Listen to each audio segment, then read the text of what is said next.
നമ്മുടെ പൂന്തോട്ടങ്ങളിലും ഗാർഡനിലും റോഡ് സൈഡിലൊക്കെ വളരെയധികം കാണപ്പെടുന്ന ഒരു കളയായിട്ട് കൺസിഡർ ചെയ്ത് പറിച്ച് കളയുന്ന ഒരു ചെടിയാണിത്.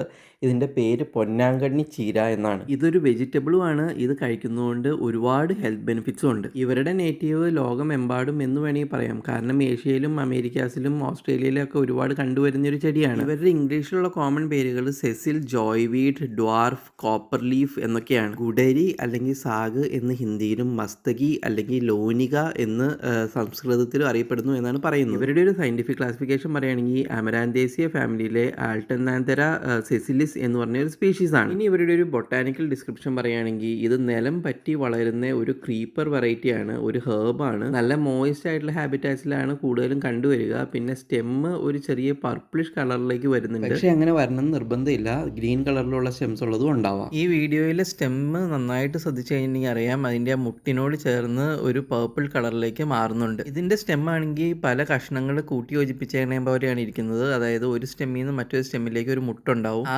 മുട്ടിൻ്റെ ഭാഗത്തായിട്ടാണ് ഇലയും പൂവും അതുപോലെ തന്നെ വേരും ഒക്കെ ഉണ്ടാവുന്നത്. അതായത് ആ മുട്ടിൻ്റെ ഭാഗത്ത് ഒരു കൊമ്പ് ഒടിച്ചിട്ട് വേറെ മണ്ണിലേക്ക് കുത്തുകയാണെങ്കിൽ അവിടെ വേര് മുളച്ച് അത് വേറെ ചെടിയായിട്ട് മാറും. ഇലകൾ വളരെ ക്ലോസപ്പ് ലുക്കിൽ എടുത്തു കഴിഞ്ഞിട്ടുണ്ടെങ്കിൽ കാണാം, അധികം ഡ്രൈ അല്ലാത്ത വളരെ ഫ്ലഷി ആയിട്ടുള്ള ഇലകളാണ്. ഇലകളുടെ മുകളിലൂടെ ചെറിയ നാരുകളൊക്കെ ഉണ്ട്. പിന്നെ ഒരു 1.5 തൊട്ട് 3 സെന്റിമീറ്റർ വരെ നീളമുള്ള നല്ല പച്ച നല്ല ഓവൽ ഷേപ്പിലുള്ള ഇലകളാണ് ഇതിനുള്ളത്. പൂക്കൾ പറയുകയാണെങ്കിൽ പൂക്കൾ വെള്ള നിറത്തിലുള്ള പൂക്കളാണുള്ളത്. ഇപ്പം ഇതിൻ്റെ അകത്ത് കാണുന്ന പോലെ തന്നെ അത് 2 തണ്ടുകൾ തമ്മിൽ യോജിക്കുന്ന ആ ഒരു മുട്ടിൻ്റെ ഭാഗത്തായിട്ടാണ് ഈ പൂക്കൾ ഉണ്ടാകുന്നത്. ചെറിയ വട്ടത്തിലുള്ള ഒരു ബ്രഷ് പോലെയുള്ള പൂക്കളാണ് ഇതിനുള്ളത്. പിന്നെ ഇതിൻ്റെ സീഡ്സും കഷായങ്ങളിലൊക്കെ യൂസ് ചെയ്യുന്നതാണ്. കുറച്ച് ഡ്രൈ ആണ്, ഒരു എർത്തി ടോൺസും അതുപോലെ തന്നെ കുറച്ച് കയ്പ് അടങ്ങുന്നതാണ് ഇതിൻ്റെ സീഡ്സ്. ഇതിൻ്റെ സീഡ്സിനും അതുപോലെ തന്നെ തണ്ടിനും ഇലയ്ക്കും ഒക്കെ തന്നെ മെഡിസിനൽ പ്രോപ്പർട്ടീസ് ഉള്ളതാണ്. ഇനി ഈ ചെടിയുടെ ഒരു ഫൈറ്റോ കെമിക്കൽ കോമ്പോസിഷൻ നോക്കുകയാണെങ്കിൽ ഇതൊരു ബയോകെമിക്കൽ ട്രഷർ ആയിട്ട് തന്നെ നമുക്ക് കണക്കാക്കാം. കാരണം ഇതിൻ്റെ അത് vitamins A, vitamin B1, B2, C എന്നിവ അടങ്ങിയിട്ടുണ്ട്.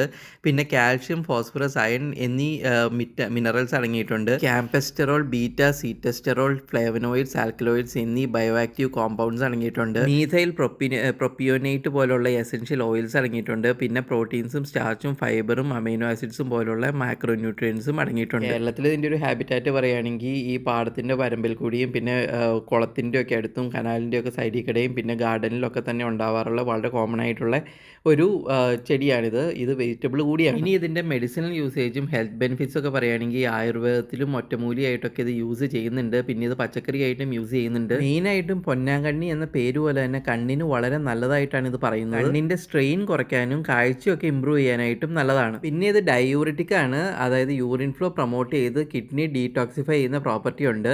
പിന്നെ സ്വെല്ലിങ്ങും പെയിനും അതായത് വേദനയൊക്കെ കുറയ്ക്കുന്ന ആൻറ്റി ഇൻഫ്ലമേറ്ററി പ്രോപ്പർട്ടീസും ഉണ്ട്. സെല്ലുലാർ ഡാമേജസിൽ നിന്ന് പ്രൊട്ടക്ട് ചെയ്യുന്ന ഒരു ആൻറ്റി ഓക്സിഡൻ്റ് ആണ്. റീസെൻ്റ് ആയിട്ടുള്ള റിസർച്ച് പറയുന്നത് വെച്ചിട്ട് ഇതൊരു ആൻറ്റി ഡയബറ്റിക്കും ആണ്, ആൻറ്റി ക്യാൻസർ ഏജൻസും ഇതിൻ്റെ അകത്തുണ്ട്. ഇനി ഇതിൻ്റെ സ്പെസിഫിക് ആയിട്ടുള്ള മെഡിക്കൽ യൂസേജസ് പറയുകയാണെങ്കിൽ സ്കിൻ ഡിസീസസിനും പനിക്കും കണ്ണിൻ്റെ ചികിത്സയ്ക്കൊക്കെ യൂസ് ചെയ്യുന്ന കഷായത്തിൽ ഇതിൻ്റെ ഇല ചേർക്കുന്നുണ്ട്. പൊള്ളലിനും മുറിവിനും ഒക്കെ ആയിട്ട് ഈ ചെടി അരച്ച് തേക്കാറുണ്ട്. വെറുതെ ഈ ചെടിയുടെ ചാറ് ലിവർ ഡിസോർഡേഴ്സിനും ബ്രോങ്കൈറ്റിസിനും ആസ്മയ്ക്കൊക്കെ യൂസ് ചെയ്യാറുണ്ട് എന്നാണ് പലയിടത്തും വായിച്ചു കിട്ടിയേക്കുന്ന ഇൻഫർമേഷൻ. പച്ചക്കറിയായിട്ട് വരെ യൂസ് ചെയ്യാറുള്ള ഒരു സാധനം ആയതുകൊണ്ട് അത് സേഫ് ആയിരിക്കണം. ശ്രീലങ്കൻ ആൻഡ് തമിഴ് സിദ്ധ മെഡിസിൻസിൽ ഇത് ബ്ലഡ് പ്യൂരിഫിക്കേഷനും യൂസ് ചെയ്യാറുണ്ട് എന്നാണ് പറയപ്പെടുന്നത്. ഇനി ഇതിൻ്റെ ടോക്സിസിറ്റിയിലേക്ക് വരികയാണെങ്കിൽ വെജിറ്റബിൾ ആയിട്ട് യൂസ് ചെയ്യുന്ന കാരണം തന്നെ ഇത് നോൺ ടോക്സിക് ആണ്, സേഫ് ആണ് എന്നാണ് കൺസിഡർ ചെയ്യപ്പെടുന്നത്. പക്ഷേ ഒരുപാട് കൺസ്യൂം ചെയ്ത് കഴിഞ്ഞിട്ടുണ്ടെങ്കിൽ ഡൈജസ്റ്റീവ് അപ്സെറ്റ് ഉണ്ടാക്കാനുള്ള സാധ്യതയുണ്ട്. ഇനി ഇവരുടെ ഒരു എക്കോളജിക്കൽ ഇമ്പോർട്ടൻസ് പറയുകയാണെങ്കിൽ ഇത് പൊതുവേ ഒരു ക്രീപ്പറാണ്.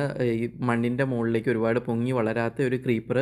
അതുകൊണ്ട് തന്നെ സോയിൽ സ്റ്റെബിലൈസ് ചെയ്യാൻ വളരെ നല്ലതാണ്. മണ്ണിൻ്റെ മുകളിൽ കൂടെ പടർന്ന് ഒരു ബെഡ് പോലെ കിടക്കുന്നതുകൊണ്ട് മണ്ണിന് ഈർപ്പവും നിൽക്കാൻ നല്ലതാണ്. പൊതുവേ ഇത് ഒരുപാട് പടർന്ന് കിടക്കുന്ന ഏരിയയിൽ ചൂടും കുറവായിരിക്കും. പിന്നെ മൈക്രോബിയൽ ഡൈവേഴ്സിറ്റി സപ്പോർട്ട് ചെയ്യുന്ന ഒന്നാണ്. ഹെർബിവോസിന് നല്ലൊരു ആഹാരവുമാണ്. ഈ ചെടി ഫൈറ്റോ റെമിഡിയേഷന് ഹെൽപ്പ് ചെയ്യുന്ന ഒന്നാണ്. അതുകൊണ്ട് തന്നെ ഒരുപാട് പൊല്യൂട്ടഡ് ആയിട്ടുള്ള ഏരിയാസിൽ വളരുന്ന ഈ ചെടിയിൽ ചെറിയൊരു ടോക്സിറ്റി ഉണ്ടായേക്കാം. ഇനി ഇതിൻ്റെ ഒരു ഗ്രോയിങ് കണ്ടീഷൻ പറയുകയാണെങ്കിൽ നല്ല മോയിസ്റ്റ് ആയിട്ടുള്ള ലോമി സോയിൽസിലാണെങ്കിൽ ഇത് നന്നായിട്ട് വളരുക.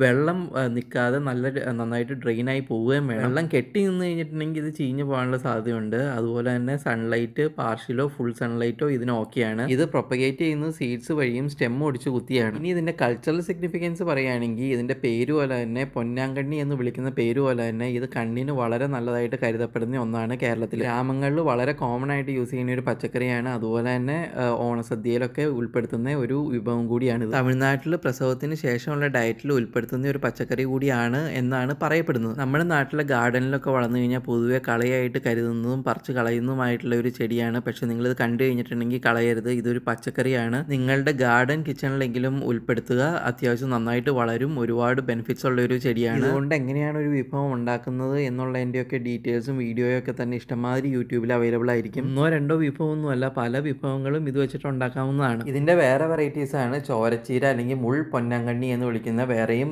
സ്പീഷീസ് വെറൈറ്റീസ് ഉണ്ട്. അതിനെക്കുറിച്ചുള്ള ഡീറ്റെയിൽഡ് വീഡിയോസൊക്കെ വരുന്ന എപ്പിസോഡ്സിൽ നമ്മൾ കൊണ്ടുവരുന്നതായിരിക്കും. ഈ വീഡിയോയും ഇതിൽ പറഞ്ഞേക്കുന്ന ഇൻഫോർമേഷൻസ് ഒക്കെ തന്നെ നിങ്ങൾക്ക് ഇഷ്ടപ്പെട്ടെന്ന് കരുതുന്നു. ഇഷ്ടപ്പെട്ടെങ്കിൽ ഡെഫിനറ്റായിട്ടും ലൈക്ക് ചെയ്യുക, ഷെയർ ചെയ്യുക, സബ്സ്ക്രൈബ് ചെയ്യുക, കമൻറ്റ് ചെയ്യുക, സപ്പോർട്ട് ചെയ്യുക.